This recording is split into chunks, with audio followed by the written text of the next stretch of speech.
So, welcome to Manchester. This is Sunday, so we've already made a few videos, we're around, etc. But this is going to be the start of our little Manchester adventure. Woo! First of all, right above is the Hilton where I just checked out from. Very fantastic property. It's actually one of these hotel home thingamabobs. And on the 23rd floor, it has an amazing lounge. So, amazing lounge with amazing food and amazing views of Manchester. Right behind us is essentially the clubbing district, or one of the clubbing districts here in Manchester. This is where we walk through every night and watch a bunch of yobs. Not quite puking their brains out or pissing on walls, but we did sort of see that. Andrew, tell us about the walks of Manchester. The wonderful Manchester kind of Rochdale Canal, where an awful lot of the trade and the cotton mills and everything else used to kind of come through here. So it's got an awful lot of history and it's still working today. Lots and lots of canal boats still go up and down this canal constantly. And you can actually walk down the canal right through to the gay village. And behind me is an apartment building, but it's not just any apartment building. It is where the Hacienda used to stand. And the Hacienda was an amazing club that was owned by Factory Records and the band members of New Order. It is probably one of the most important clubbing institutions in the UK. Probably number one, given the impact it had on the world, especially the world of rave and techno and stuff like that. So lots of bands played here, some amazing bands. And sadly, it was shut down due to a number of things, primarily drug culture and a lot of violence, essentially. Everybody tried to save it. The council said no, so it was torn down and made into apartments, which are called the Hacienda Apartments. If you're looking for film in Manchester, this is the site of the Manchester International Film Festival to my left. So, a neat, very new, purpose-built area for that, for theater, arts, etc. So an interesting thing that I noticed about the New Union Hotel, so we're over here at Manchester's Gay Village, essentially Canal Street, and the New Union Hotel has some interesting stained glass. On this side, on Canal Street, you see stained glass for Australia, Canada, India, and interestingly, Newfoundland. So I thought that was quite an interesting thing. Yeah, I like seeing Newfoundland represented pre-Confederation. Just moving over a little bit closer towards the front of the New Union House, you'll notice an interesting feature that's on it. These bees. Tell us a bit about the bees. The bees are the Manchester symbol. It's the worker bee mentality of the whole Industrial Revolution, and it's the symbol that's been through Manchester for centuries. But the 22 bees are a work that's been around now since the bombing of the Manchester Arena in 2017, where 22 people tragically lost their lives. So there is a lot of representation now of 22 bees and 22, and a lot of things like that are represented around Manchester. Thank you for that. See, right there, Newfoundland represented.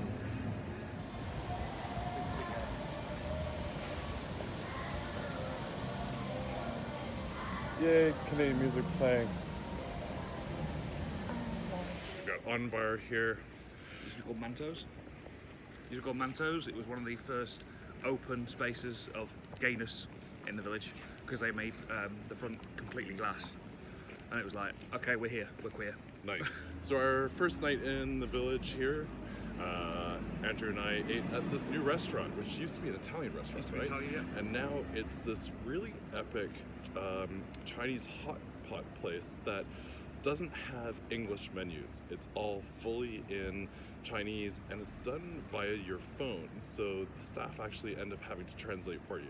But we ended up walking in and then, because there was nobody in the place, and then a whole bunch of people sort of went in and started eating. So it was kind of epic. But yeah, we were still last there though. Yeah, we were first in, last out. So it took like nearly 2 hours eating. Yeah, but fantastic, a nice find here in Manchester, and definitely recommend it. And we think it's called Schwan. Or Shan. Schwan, probably. Yeah. and a place where the drinks are definitely not free. Club Tropicana.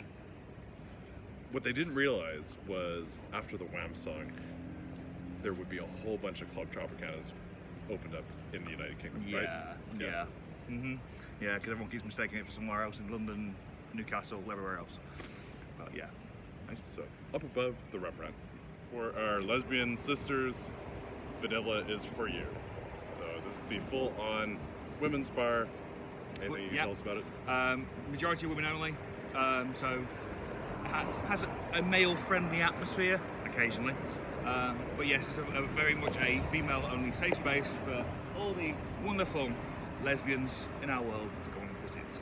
Yay! Women's space. Even down to having gay girls advertising. Yeah. Tea. High tea. Tea. So, what are we having? English breakfast tea And Earl Grey.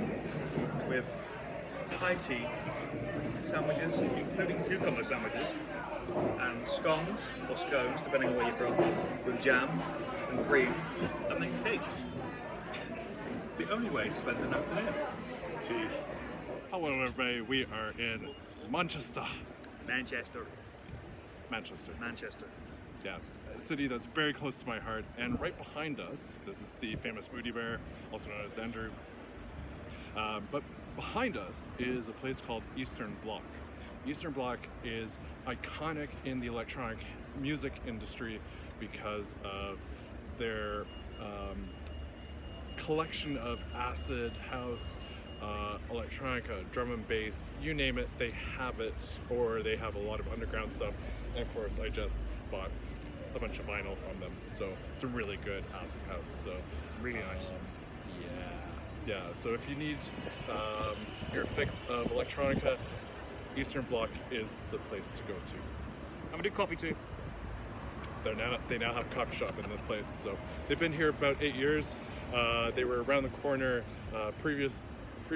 prior to that. So like many major cities in the world, many that have been hard hit by HIV and AIDS often have a memorial. In Toronto, we have one at Sackville Gardens, which is a beautiful walk and fantastic. Here we have The Beacon of Hope. which is Basically a memorial to HIV and AIDS throughout the Northwest from the start of it from 1982 to now, and the history of the entire HIV and AIDS epidemic from then. and it used to be lit. They no longer light it at this point. It seems not to be lit, mainly because of foliage that's here in the park. And which park is this? This is Sackville Gardens. So Sackville Gardens reminds me of Sackville, Quebec. So it's a beautiful park here, just next to where they're doing a lot of the construction in the village here, plus across from the canal from the actual village. Also in Sackville Gardens is this lovely Transgender Memorial, which was placed here in 2013. And one of the things that's really important about this memorial are the plaques that are here. One of the things you'll notice, on some of these plaques are listed how some of these people died, unfortunately. And unfortunately, you see a lot of people that were murdered and also commit suicide. So, and here's actually a set that were here. Some of the ones that we absolutely love. To the girl I used to know and the men I grew to love. So Daniel Harry Hayes from 73 to 2017. Another one here. Actually, where was it? Marie Mackenzie. Yeah, Marie loved being Marie. She did it her way. You are known to us. But also, some very sad cases, such as Christy Edkins, who was a singer-songwriter who passed away from suicide in June 2013. So, a very loving memorial, and you can tell that Manchester has quite a diverse, deep pride history. So you said something about movie shots. Here. Movie shots. This is where a lot of movies take place around here. They filmed The Great Gatsby here. They filmed Captain America: First Avenger here. As you can see, him running around this corner twice on the same shot. It's quite funny to watch. And we see lots of different. The Cucumber and the Russell T Davies series was filmed in here. So this was their loft apartment. So lots of films, lots of TV.